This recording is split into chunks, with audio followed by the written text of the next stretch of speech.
हम इस वक्त बरेली में हैं और हमारे साथ तंजीम उलमा इस्लाम के जनरल सेक्रेटरी मौलाना शहाबुद्दीन बरेलवी साहब हैं और इनसे बातचीत करने से पहले हम बता दें कि हम इस वक्त आला हजरत के मज़ार के बहुत नज़दीक हैं, जो कि एक बरेलवी मसलक का बहुत बड़ा सेंटर है और यहाँ के मानने वाले पूरे हिंदुस्तान में और हिंदुस्तान से बाहर भी जाने जाते हैं, पहचाने जाते हैं और उस नज़रिए की नुमाइंदगी करते हैं शहाबुद्दीन मौलाना शहाबुद्दीन साहब। ये बताएं कि आपका संगठन बहुत सक्रिय है, काम कर रहे हैं आप लोग आम लोगों के बीच में, तो मुसलमानों का जो रुख है वो किस तरफ जा रहा है मौजूदा चुनाव को लेकर?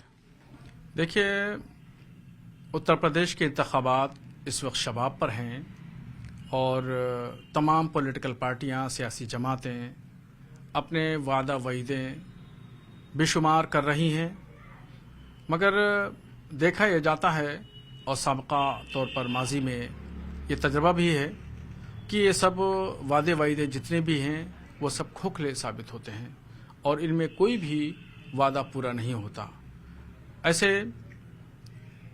अभी जो मुसलमानों की बुनियादी मसाइल हैं वो ख़ास तौर पर माशी, इक़्तिसादी और तालीमी पसमानदगी है। इसको बहुत आसान शब्दों में बता दें। इनका कहने का मतलब है जो रोजगार का मसला है, माशी यानी कि रोजगार का जो मसला है, पढ़ाई का, शिक्षा का जो मसला है, ये सब मुसलमानों के लिए एक अहम मुद्दा है, जैसा कि मौलाना साहब बता रहे हैं। हम इनसे जानना चाहेंगे कि अभी जो मौजूदा हालात हैं उसमें आमतौर पर यह कहा जाता है कि बीजेपी को रोकना एक सबसे बड़ी चुनौती है मुसलमानों के जहन में।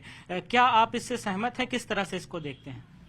देखिए, अभी ऑल इंडिया तंजीम उलमा इस्लाम ने मीटिंग की थी और एक मुस्लिम एजेंडा जारी किया था और मुस्लिम एजेंडा हमने तमाम पॉलिटिकल पार्टीज को भेजा और ये मांग की कि अगर अपने घोषणा पत्र में शामिल करते हैं मुसलमानों के जो बुनियादी मसाइल हैं तो हम उसके साथ में हैं, मगर किसी भी सेकुलर पार्टी ने कोई जवाब नहीं दिया।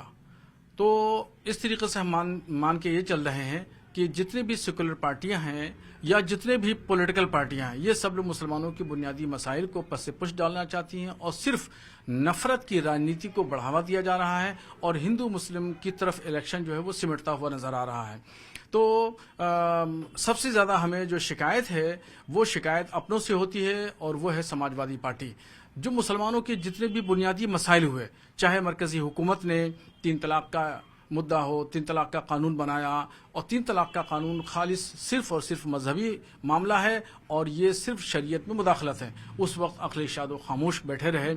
इसके अलावा टेरर फंडिंग के नाम पर गाजियाबाद, मेरठ, कानपुर, लखनऊ के उलमा को गिरफ्तारियां की गई तो उस वक्त भी वो खामोश बैठे रहे और लव जिहाद, मॉब लिंचिंग, इन तमाम मामलात में भी नौजवानों को गिरफ्तार किया गया, उस वक्त भी अखिलेश यादव खामोश थे। इसके अलावा आतंकवाद के नाम पर मुस्लिम नौजवानों की, दर्जनों मुस्लिम नौजवानों की गिरफ्तारियां हुई, उस पर भी अखिलेश यादव खामोश थे। तो अखिलेश यादव मुस्लिम मसाइल में खामोश थे, मुसलमानों के मुश्किल के दौर पर, मसाइब के दौर पर वो साथ में नहीं खड़े थे।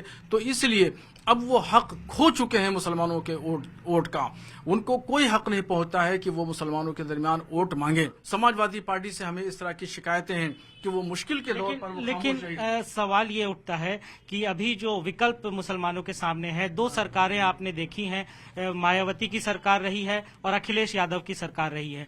इनको आप किस नजर से देखते हैं? जो पुराना एक्सपीरियंस आपका क्या कहता है?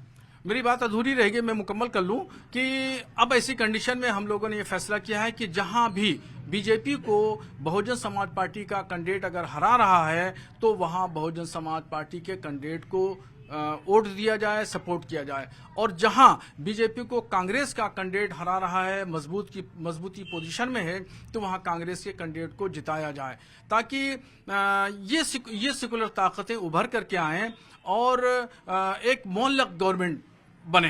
और मोहल्लक गवर्नमेंट बनेगी, मोहल्लक मतलब आप कह रहे हैं गठबंधन की सरकार? हाँ, गठबंधन कह लीजिए या हंग गवर्नमेंट कह लीजिए।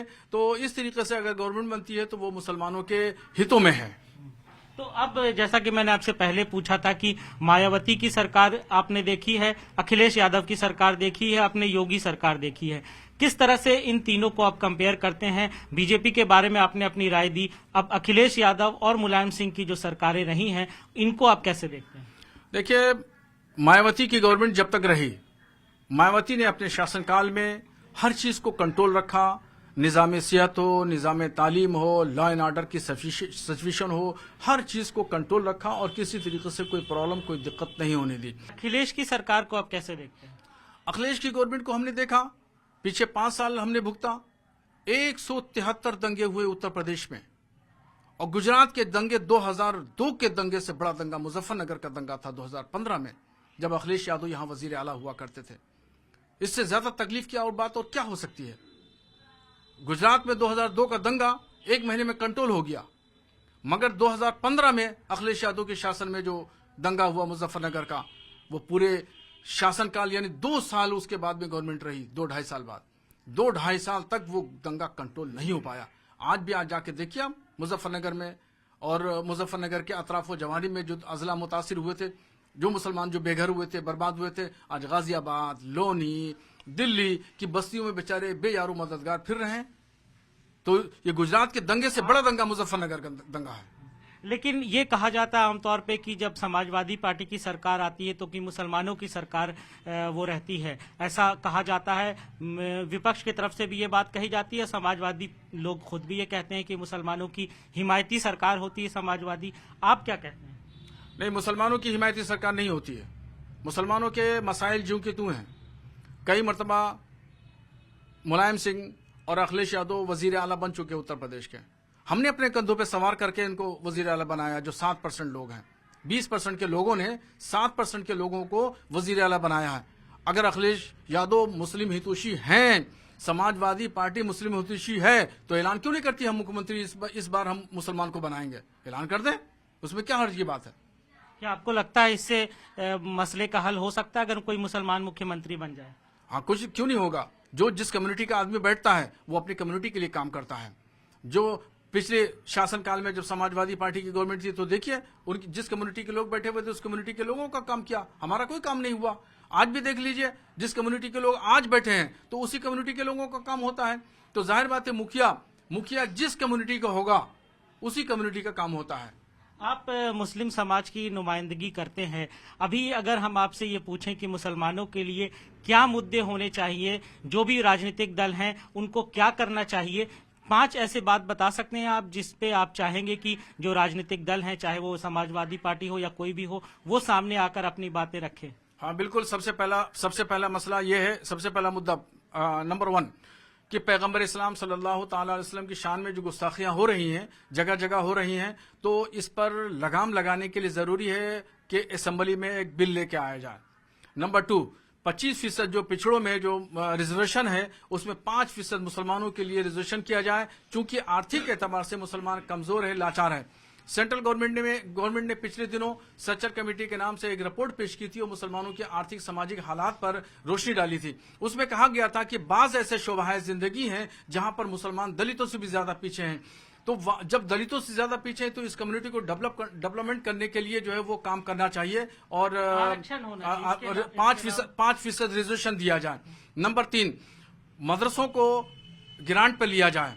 नंबर 4, जो आधुनिक टीचर हैं उनको माध्यमिक शिक्षा के बेस पर उनकी सैलरी की जाए। नंबर 5, जो मुस्लिम एनजीओ के जरिए कॉलेजेस, स्कूल, मदरसे जो बनाए जाते हैं उनकी मान्यताएं बहुत मुश्किल होती हैं, उनका मापदंड बहुत सख्त होता है, तो उस मापदंड को सहल किया जाए, आसान बनाया जाए। तो शिक्षा, इनका कहना है कि शिक्षा एक बहुत ही अहम बिंदु है जिस पर सभी राजनीतिक दलों को काम करना चाहिए। और फिलहाल जो इनकी सोच है वो ये है कि अखिलेश यादव और समाजवादी पार्टी ने मुसलमानों के लिए वो काम नहीं किया जिसकी ये उम्मीद करते हैं, और बीजेपी और अखिलेश यादव में बहुत ज्यादा फर्क महसूस नहीं हो रहा है। तो अब देखना ये कि इनकी जो बातें हैं वो इनके मसलक के लोग जो कि पूरे हिंदुस्तान में और भी कई जगह पे पाए जाते हैं, तो वो कितना इस बात को एक्सेप्ट करते हैं, तस्लीम करते हैं। बरेली से एहतिशाम खान, न्यूज़ 18 इंडिया, बरेली।